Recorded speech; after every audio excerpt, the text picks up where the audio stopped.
Bah, les lettres, je pense qu'on va les laisser en noir. Alors, oui, apparemment, Maud l'a dit, c'était la meilleure des polices pour la République. Parce que pour le sur un trait prénatal, la distance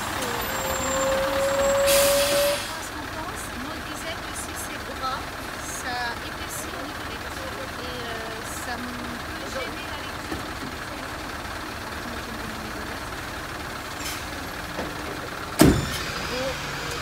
Salut Nicolas. Ah oui, il faut pas aller là-dedans.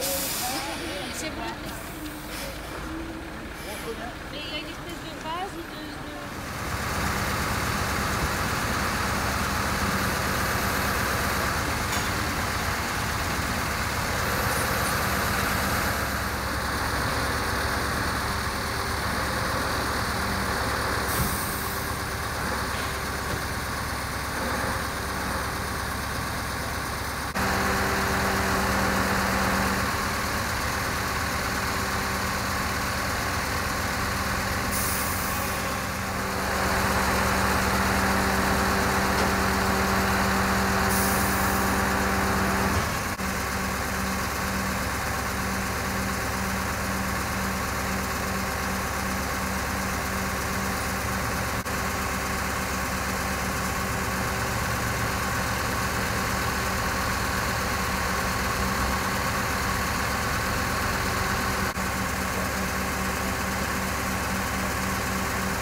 Derrière.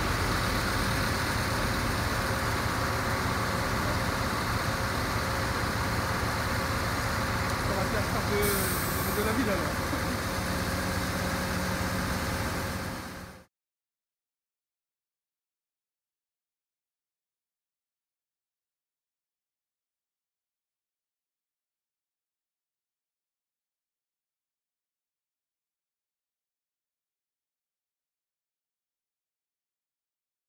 Elle est arrivée à Gourin au petit matin.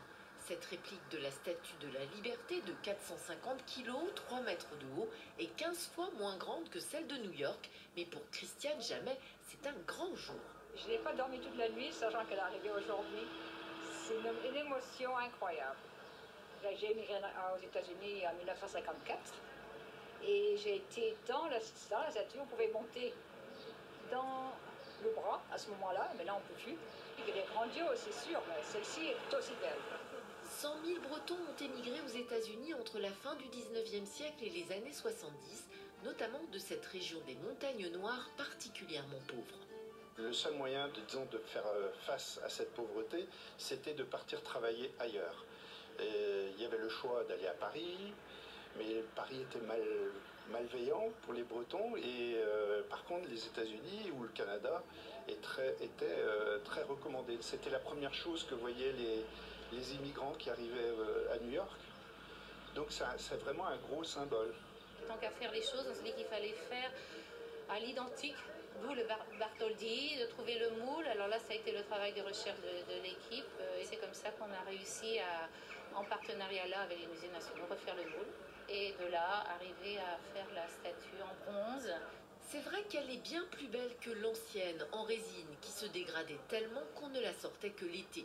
Celle-là trône désormais au château de Tronjoli, où sont conservées les archives de l'émigration gourinoise, Une exposition fermée cette année pour cause de Covid.